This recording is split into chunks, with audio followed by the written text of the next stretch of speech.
Perfeito. Então, nessa ação penal 504.65.1294, continuidade do depoimento do senhor presidente Luiz Inácio Lula da Silva. Eu repasso a palavra ao Ministério Público. Então, retomando as questões acerca de caixas que foram fotografadas na rua João Lotto, em São Bernardo do Campo, que teriam sido retiradas do Palácio Alvorada, com indicações para esse sítio. O senhor saberia informar quem que definia o destino do acervo presidencial dos seus objetos para definir, que poderia definir a localização, para onde seriam enviadas essas caixas, que poderia ter inscrito praia ou sítio nas caixas? Eu não sei. Deixa dizer uma coisa. Uma coisa que o presidente Fernando Henrique Cardoso também disse aqui. Porque somente quem foi presidente é que sabe o que acontece.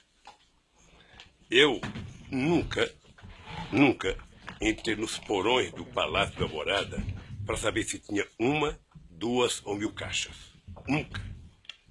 Nunca entrei aonde se guardava os acervos da Presidência da República para saber se tinha uma ou 2 cartas. Ora, eu sei que o acervo é uma coisa, sabe, privada, mas de interesse público. Portanto, o presidente da República que sai tem que ter a responsabilidade de tentar cuidar daquilo. Eu, se soubesse que ia dar isso, eu teria deixado lá no palácio para o próximo presidente ter que cuidar. Como eu não tinha interesse por nada, eu poderia deixar. Tá? Se é uma coisa de interesse público, eu tinha até sugerido ao ex-governador de Brasília que era preciso construir um Museu da República para que não ficasse o presidente da República procurando um lugar para guardar as coisas. Sabe? Então, deve ter participado todos os funcionários, faxineiro, cozinheiro, todo mundo participou disso. A única coisa que eu sei é que eu tinha uma decisão na minha vida. Eu vou governar esse país até o dia 31 de dezembro de 2010. Qualquer outro assunto, só depois de 31 de dezembro. Certo. Senhor ex-presidente, como o senhor mencionou, né, esse acervo, vamos entrar aqui especificamente numa parte da denúncia que trata sobre a armazenagem desses bens na Graneiro. Eu pergunto para o senhor se o senhor sabia que a OAS custeou a armazenagem de parte do acervo do senhor na Graneiro. O senhor sabia? Fiquei sabendo depois. À época o senhor sabia? Não, na época eu nem sabia para onde ia. Certo. O senhor sabe como a OAS custeou, se ela fez uma doação formal? Não sei. Eu sei que o presidente do Instituto, que foi uma das pessoas que me parece que a partir de janeiro, do começo de 10 ou 11 de janeiro, foi chamado para tentar encontrar um lugar para guardar essas coisas. Certo. O que ele disse aqui é que ele tinha chamado o Léo Pinheiro para perguntar se ele tinha algum galpão para guardar essas coisas. E por que ele escolheu o Léo Pinheiro? Não sei certamente porque encontrou com o Léo.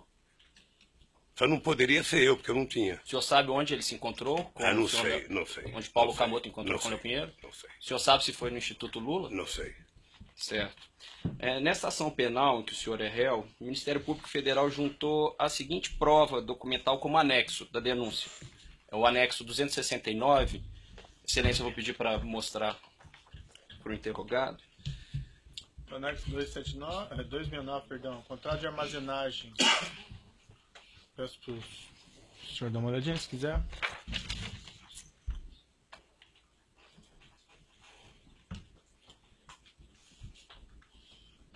Se o senhor puder, por gentileza, observar o objeto desse contrato. Esse contrato, ele diz que o objeto é o seguinte: armazenagem de materiais de escritório e mobiliário corporativo de propriedade da construtora OS Limitada. Considerando que os bens armazenados na Graneiro eram parte do acervo do senhor e não material da OAS, o senhor sabe por qual motivo consta do contrato referência à armazenagem de materiais de escritório e mobiliário corporativo de propriedade da construtora OAS? Pelo que eu já ouvi em depoimentos aqui, é que a OAS mantinha uma reserva na Graneiro para cuidar das coisas dela. E essa reserva da OAS era mantida por esse contrato? Não sei, era para cuidar das coisas da OAS. O senhor sabe se esse ele... contrato não abrangia o sei. material da OAS também ou apenas o material do senhor? Pelo que eu vi de depoimento aqui, a origem desse espaço da OAS era para guardar as coisas delas. É isso que o senhor sabe. Até... Agora, desculpe lhe interromper, mas só para ser mais claro na pergunta, para facilitar até a resposta do senhor. O senhor sabe se esse contrato específico abarcava realmente material da OAS ou era apenas material do acervo do senhor? Não sei. Certo. Nessa época em que o contrato foi iniciado, aqui consta a data, janeiro de 2011, o Instituto Lula tinha capacidade financeira para custear essa armazenagem? Não existia Instituto Lula. Não existia Instituto Lula. Não existia? Não existia. Eu tomei a decisão de voltar para um lugar que era chamado Instituto Cidadania, que foi criado em 1992. E porque eu também tomei uma decisão na vida. Havia muitas críticas que o presidente Fernando Henrique Cardoso tinha feito jantar enquanto era presidente para arrecadar fundo para fazer o instituto dele. Então, eu tomei a decisão de que, enquanto eu fosse presidente da República, eu não discutiria absolutamente nada, sabe, da minha vida depois da presidente da República. Por isso eu decidi votar para o Instituto Cidadania. Tá? Em função disso, nós não tínhamos dinheiro, porque não tínhamos nem começado a pensar em fazer a arrecadação. É por isso que eu acho que foi conversado com o Léo Pinheiro. Certo. No entanto, senhor ex-presidente, também nessa ação penal em que o senhor é réu, o Ministério Público Federal juntou a seguinte prova documental que consta como anexo 182 da denúncia. É uma informação elaborada pela Receita Federal do Brasil, que diz que neste ano mesmo de 2011, o Instituto Lula recebeu mais de 2,5 milhões de reais e seguiu recebendo em 2011 e 2014 valores que ultrapassaram os 34 milhões de reais. Eu pergunto para o senhor, por qual motivo, então, mesmo em 2011, o Instituto Lula não arcou com essa despesa de armazenagem? Não sei, deixa eu lhe falar uma coisa. O Instituto Lula não existia. Levou meses para a gente decidir criar o Instituto Lula. Eu, na verdade, queria criar uma coisa chamada Memorial da Democracia. Uma sugestão de um companheiro ministro meu. Que era uma coisa para ser... Aliás, chegamos a discutir, pensar em fazer um projeto de lei para que uma universidade federal assumisse os projetos dos presidentes da República. O meu sonho era fazer um memorial em que a gente pudesse contar a história popular deste país, a história que muitas vezes não é contada pelos livros, porque muitas vezes a história no Brasil é contada pelos vencedores. Os derrotados não participam da história. Tá? E isso depois que nós deixamos a presidência da República. O Instituto Cidadania, eu não sou tesoureiro do Instituto Cidadania, não sou diretor do Instituto Cidadania. O Paulo Camoto esteve aqui prestando depoimento sobre o acervo. Vocês poderiam ter perguntado para o companheiro Paulo Camoto. Certo. Seguindo aqui, senhor ex-presidente, além do Instituto Lula, o senhor é sócio da empresa Lius Palestras, Eventos e Publicações? Certo. O senhor recebeu recursos da Lius suficientes para custear essa armazenagem de bens que foi paga pela OAS? Não, no começo não. Certo. Pois bem, consta aqui também na denúncia, na quebra fiscal que é referenciada no item 183, folha 103 dessa denúncia, que a Lius recebeu entre 2011 e 2014 mais de 21 milhões de reais. Desse montante, ou seja, quase de 50%, 9 milhões e 920 mil reais, vieram das construtoras Camargo Correia, Odebrecht, Queiroz Galvão, OAS, UTC e Andrade Gutierrez. E que entre 2011 e 2014, o lucro distribuído ao senhor foi de R$ 7.589.936,14. Por que o senhor, ao longo desse período, não usou esses R$ 7.500.000 recebidos da Lius para pagar essas parcelas de cerca de R$ 20 mil mensais pagas pela OAS? Era porque talvez todo mundo achasse que tivesse certo e que não era preciso. Eu, na verdade, retirei... O senhor achava que estava certo? Não, eu não... Veja, eu tirei 7 milhões porque eu depositei para cada filho meu uma quantia de aposentadoria privada. Tá? aposentadoria complementar. Tá? E ninguém nunca discutiu no Instituto de que era preciso pagar isso. Estava tão tranquilo a questão do depósito do material.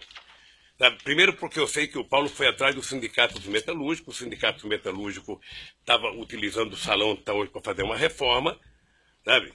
E sinceramente nunca se pagou porque nunca se discutiu. Sabe? Agora pagamos o aluguel mais barato para o sindicato. E está menos cuidado, obviamente. Prosseguindo nos questionamentos, senhor ex-presidente, foi o senhor o responsável por indicar o senhor José Eduardo de Barros Dutra à presidência da Petrobras? Excelência, pela ordem. Essa questão já foi esclarecida. Vossa Excelência fez essa pergunta, já foi esclarecido. Não, Quem deferido a questão de ordem, pergunta pertinente. mas já foi esclarecida, Vossa Excelência. Não foi perguntado do José Eduardo Dutra, não foi? Não foi. Toda a indicação para o diretor da Petrobras, ele já disse que seguia um procedimento. Doutor, se foi deferido sua questão, essa pergunta não foi feita. Deixa o seu cliente responder. Qual que é o problema? Pode repetir a pergunta? Pois não. Senhor ex-presidente, o senhor foi o responsável por indicar o senhor José Eduardo de Barros Dutra para a presidência da Petrobras? Foi. Foi uma indicação pessoal do senhor? Indicação do presidente da República, não é pessoal. A É a indicação de uma instituição chamada Presidência da República. Perfeito. O senhor. Que é ele e o governo. Perfeito. O senhor conversava periodicamente com o senhor José Eduardo Dutra sobre a administração da Petrobras? Não. Lamentavelmente, quando as pessoas assumem uma empresa importante como a Petrobras, as pessoas viram petroleiros. Ou seja, as pessoas passam a tomar decisões dentro do Conselho da Petrobras. Tá? Perfeito. E não precisam ouvir o presidente da República. A não ser que você tenha uma coisa estratégica para discutir. Nessa ação penal em que o senhor responde, o Ministério Público Federal juntou uma prova documental, é o anexo 25 da denúncia, é uma ata da diretoria da Petrobras, se for possível mostrar ao interrogado, excelência. Tá onde isso? Na denúncia, anexo 25. Tá, denúncia anexo 25, extrato de ata, Petrobras, enfim. Eu poderia ler, eu confio em você se quiser ler. Se o senhor Tem problema. Perfeito, o senhor fique à vontade se quiser ler, é só para lhe dar suporte, se for do seu interesse ou da sua defesa. Nessa ata de 14 de maio de 2004, consta o seguinte: o conselheiro e presidente da Petrobras, José Eduardo de Barros Dutra, nos termos do Estatuto Social, submete ao Conselho de Administração proposta de substituição do diretor de abastecimento da companhia, analista de comércio e suprimento sênior Rogério Almeida Manso da Costa Reis, indicando para o cargo o engenheiro de equipamentos sênior Paulo Roberto Costa. É objeto da acusação, dessa ação penal, uma discussão sobre a substituição justamente do Rogério Manso pelo senhor Paulo Roberto Costa. Eu pergunto ao senhor, quem passou o nome do Paulo Roberto Costa para o senhor José Eduardo Dutra para indicá-lo à diretoria da Petrobras? Isso passou pelo senhor? Só respirar aqui para não... Eu já respondi umas 3 vezes. Deixa eu lhe falar uma coisa. O nome do Paulo Roberto Costa passou pelo crivo que passa todos os diretores principais da Petrobras. É uma indicação que vem dos partidos aliados, que vem dos ministros, que vem das bancadas, passa pelo GSI, que faz a investigação se o nome tem alguma coisa contra, passa para a Casa Civil, que vem para mim e que eu mando para o Conselho da Petrobras. O Zé Eduardo Dutra, como presidente da Petrobras, deve ter submetido ao Conselho. Sim, mas a pergunta é mais específica, se me permite, com todo respeito. Se o senhor não sabe, o senhor pode dizer que não sabe. Não especificamente, o senhor anuiu com essa nomeação, participou dessa nomeação? Porque a instrução aqui, o que está ventado, o que... Não, mas aí, doutor, também vou fazer uma retificação, porque realmente isso aí eu já perguntei daí do Paulo Roberto Costa, especificamente. A não ser que tenha alguma circunstância mais específica. A questão era só se ele conversou com o senhor José Eduardo de Barros Dutra e solicitou essa nomeação ou a anuência do senhor José de Barros Dutra para a substituição do Manso pelo Paulo Roberto Costa. Doutor Procurador, eu quero lhe ajudar a cumprir com a sua obrigação. mas eu sou obrigado a repetir o mesmo que eu já disse. Sabe, não precisa conversa com o presidente da Petrobras. Ao passar pelo roteiro que eu disse, como é que se indica as pessoas, isso vai ao Conselho da Petrobras. E o presidente da Petrobras é membro do Conselho, e ele é o presidente da Petrobras. Ele submete ao Conselho. Perfeito. Mas a pergunta, desculpe, senhor presidente, intervir. A pergunta é objetiva. Assim, o senhor conversou com o José Eduardo Não. sobre a nomeação Não. do Paulo Alberto Costa? Não. Perfeito. A gente não precisa ver todas as perguntas como sendo ofensivas, certo? É uma pergunta, você responde sim ou não. Nessa ação penal que o senhor é réu, também o Ministério Público Federal juntou a seguinte prova documental. No anexo 134 da denúncia, é uma tabela, se for possível mostrar ele, excelente. No anexo 134 da denúncia, então mostrar essa tabela ao senhor ex-presidente. O que é a tabela? Essa tabela, senhor ex-presidente, é uma tabela que foi fornecida pelo ex-gerente executivo da diretoria de serviços da Petrobras, o senhor Pedro Barusco, e que contempla uma série de obras da Petrobras nas linhas, se o senhor reparar, e também consta numa coluna percentuais de propinas, percentuais de vantagens indevidas. O senhor pode notar nessa planilha que há uma menção ali na coluna casa ou parte. Só pela ordem, a planilha não consta a palavra propina. Então eu gostaria que Vossa Excelência ou reformulasse a questão ou fosse fidedigno ao documento, que não consta. Eu não falei que a planilha constasse a palavra propina. Então é senhor. juízo de valor de Vossa Excelência. Então, Isso foi dito pelo próprio autor da planilha. Certo. Então é que foi dito que haveria uma coluna de propina. Então é preciso esclarecer. Não consta nesse documento referência à palavra propina. Perfeito. Eu agradeço a sua intervenção. Então, especificando a coluna em que consta aí 0,5, 1 parte ou 0,5, 1 casa, 2 casa, foi explicitada pelo colaborador Pedro Barusco, compromissado a dizer a verdade sobre as penas da lei, e se tratava de uma divisão de percentuais de propinas em grandes contratos celebrados por empreiteiras, dentre as quais a OAS, em contratos com a Petrobras. Segundo foi revelado por Pedro Barusco, quando apresentou essa planilha, havia uma distribuição, um rateio de propinas que era destinado aos próprios funcionários públicos da Petrobras, ele, Renato Duque e outros, e também um percentual que era destinado a partidos que suportavam aqueles diretores no poder. Especificamente, no que interessa a presente ação, foi dito por ele, que um percentual de 1%, poderia ser por vezes maior ou às vezes menor, era destinado ao Partido dos Trabalhadores. Segundo ele explicou, esse percentual foi destinado por anos, pelo menos desde 2006 até 2012. O senhor tinha conhecimento dessa destinação? Por que eu sou obrigado a acreditar no Barosco? Ninguém está afirmando isso. É uma pergunta. O senhor tinha conhecimento disso? Eu não conheço esse cidadão. Nunca vi esse cidadão. O senhor Pedro Barusco, no ambiente, em decorrência do seu acordo de colaboração, ele não só afirmou isso, como restituiu a parte que lhe cabia, que era um percentual dessas propinas, conforme o relato por ele apresentado. Só que ele restituiu de fato esses valores. Foram cerca de 97 milhões de dólares, mais de 300 milhões de reais. E aí a pergunta que eu faço ao senhor o senhor sabia para onde, ou se o senhor tinha conhecimento que fosse destinado valores para o Partido dos Trabalhadores? Eu não conheço esse cidadão. Não sei quanto que ele devolveu. Não sei se ele distribuía dinheiro para o PT ou para alguém. Ele é que falou. Ele é que sabe. Então, o senhor não tem conhecimento da distribuição de valores para o PT? Não tenho conhecimento. O senhor falou que... Veja, deixa eu lhe falar uma coisa, doutor, para ficar muito certo. Se em algum momento um dos 204 milhões de brasileiros chegasse para o presidente da República e dissesse que tem um esquema de propina na Petrobras, seria mandado embora a diretoria inteira da Petrobras. Perfeito, mas aqui a gente está analisando fatos concretos. O fato concreto... Perfeito. Ele tá informando qual qual era o procedimento dele. De uma ficha que só vocês têm e o Barosco que praticou que sabe. Os 97 milhões de reais que ele restituiu O senhor não sabe se foi destinado um valor igual ou maior, como ele colocou, ao Partido dos Trabalhadores? Só ele pode saber. Seguindo aqui, então,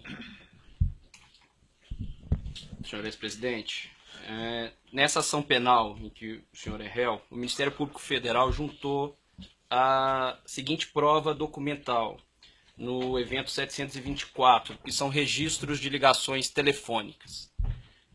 Constam nesses registros registros telefônicos que o senhor Léo Pinheiro fez em 2013 e 2014 para o segurança do senhor, o senhor Valmir Moraes.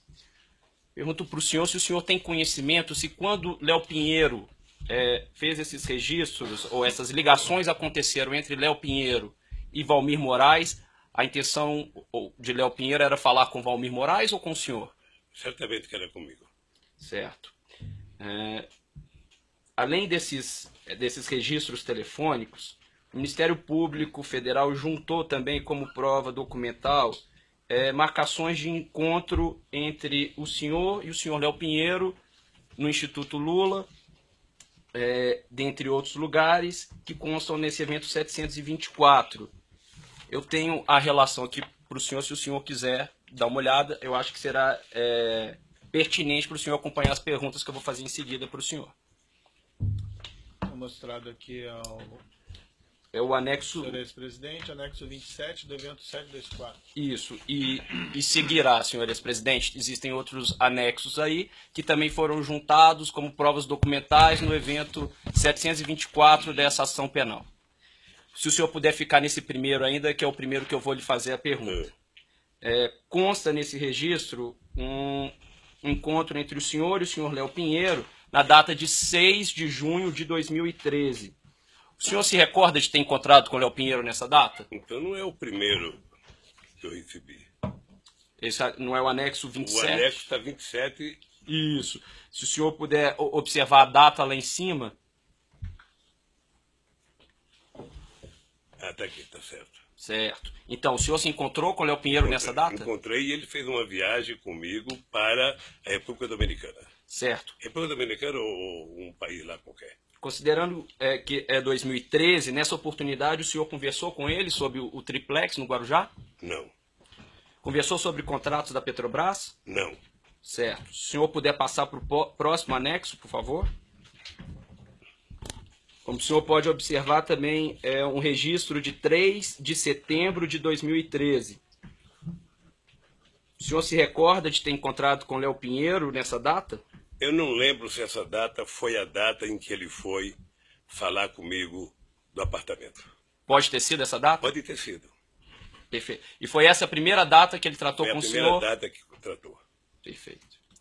Existe o seguinte, se o senhor puder passar, por gentileza, é o anexo 37 do evento 724, registro de data 31 de março de 2014.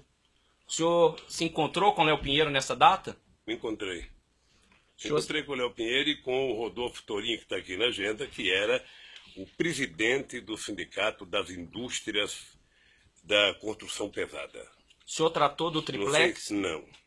Ele foi me apresentar o Torinho porque o Torinho já morreu.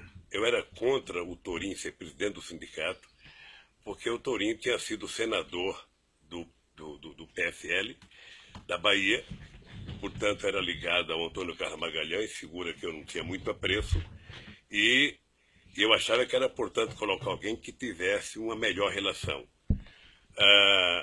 Depois desse evento aqui, eu participei de um evento na CNI, lá em Brasília, na Confederação das Indústrias, com todos os empresários da construção civil, para discutir a possibilidade que a construção civil brasileira tinha no mundo, sobretudo com os países africanos, por conta de um programa chamado PIDA. Eu estou falando coisa que você me perguntou para antecipar. Isso, tá? mas desculpa. Então, mas eu vou voltar para o texto agora. Eu queria que soubesse tudo. Exato. Então ele me levou o Torinho para me conhecer. Perfeito. Aí voltando ao próprio texto. E depois eu quero lhe dizer que, embora eu não gostasse do Torinho, depois, no pouco tempo que eu convivi com ele, eu passei a gostar porque era uma pessoa competente. Perfeito. como o senhor disse, voltando aí ao próprio texto, nesse dia 31 de março, se o senhor puder observar, a reunião marcada com o Léo Pinheiro estava marcada para as 16h30. Consta também uma reunião nesse mesmo dia com João Vacari, às 18h30. O senhor se reuniu com o João Vacari nesse dia também? Eu me reunido, essa e outras vezes. O senhor se recorda que tratou com o João Vacari nessa data? Veja, em 2013, você pode ter discutido o PT, você pode ter discutido a CNB, que é uma tendência dentro do PT, eu posso ter discutido a questão das eleições para deputado federal e estadual do Sindicato dos Bancários, que estava uma rara, divergência interna, sabe? Tá, tudo bem, senhor presidente. Só para que possamos ser mais objetivos aqui, se o senhor não se recordar, se for algo que pode ser ou não, peço só para o senhor, se for o caso, se o senhor entender que é pertinente, dizer que o senhor não se recorda. Consta o seguinte, que é o anexo 38, em 2 de junho de 2014, quando a Operação Lava Jato já estava com a sua fase ostensiva muito noticiada. 2 de junho ou 3 de junho? Salvo engano, é um e-mail de 2 de junho, agendando uma reunião no dia 3 de junho. Não, a primeira é 31. 31 de março. A outra aqui está dia 3 de... Não, 2 de sexta, certo? Isso, 2 de junho. Uma agenda para o dia 3. Exatamente. Constam no evento 724 ligações de Paulo Okamoto e Léo Pinheiro nesse dia 2 de junho. No dia 3 de junho, consta esse registro de encontro do senhor com o Léo Pinheiro. O senhor encontrou com o Léo Pinheiro nessa data? Certamente encontrei. Se está na minha agenda, encontrei. O senhor se recorda qual foi o assunto tratado? Não. Certo.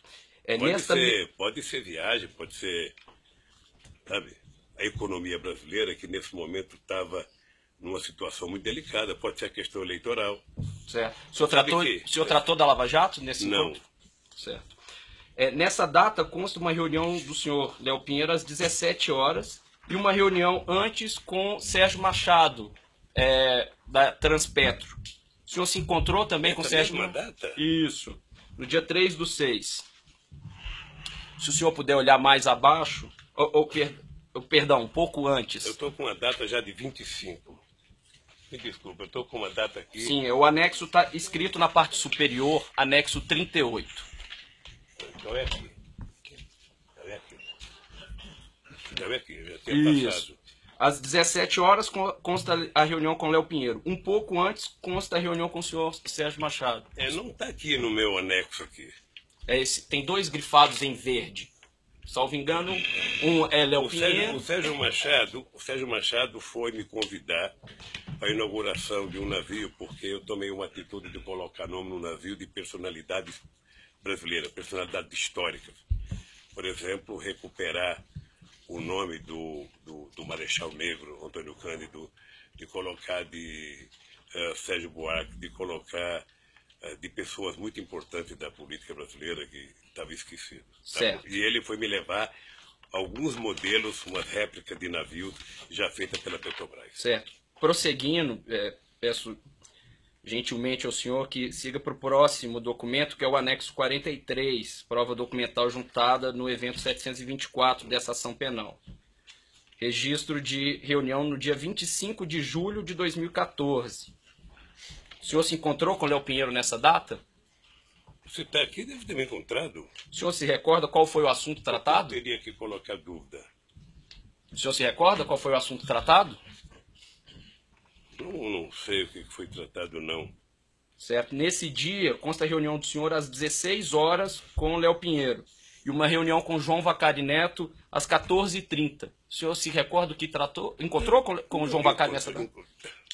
Veja, eu não vou saber se eu encontrei com o Vacari em 25 de junho de agosto. Agora, se está aqui na agenda, e essa agenda foi feita pelo meu pessoal, certamente eu me encontrei. O senhor se recorda o que tratou com o João Vacari? Não sei o que é. Houve algum assunto comum que o senhor tratou com o João Vacari e com o Léo Pinheiro nessa data? Não. O senhor tratou do triplex nessa data? Não.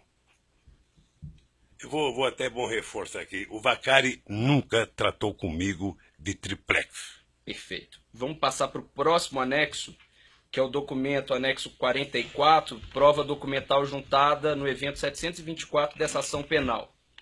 consta o registro de uma reunião em 13 de outubro de 2014. Uma reunião do senhor com o senhor Léo Pinheiro. O senhor, de fato, encontrou com o Léo Pinheiro nessa Devo ter em data? contato com o Léo Pinheiro. Tudo que você perguntar que tiver aqui, e essa agenda for pega pela Polícia Federal no Instituto, certamente que aconteceu. O senhor se recorda do que tratou Não. com ele? Veja, muitas vezes na conversa com o Léo se discutia, quando tinha viagem anteriormente, palestra, era palestra, quando tinha, nessa época aqui de 2014, o grande problema que as pessoas queriam discutir era a situação econômica do país, do futuro do país, do que ia acontecer, muitas dúvidas com relação à continuidade da companheira Dilma Rousseff, o que ia acontecer na economia, quem ia ser ministro da Fazenda, quem ia ser das contas. Não apenas o Léo, muitos empresários. Muitos. O senhor tratou da Operação Lava Jato nesse encontro? Não. Deixa eu lhe falar uma coisa, eu fico assim curioso com relação à Eu Operação vou Lava interromper Jato. um pouquinho o senhor vice-presidente pelo tamanho do áudio, aí nós já retomamos.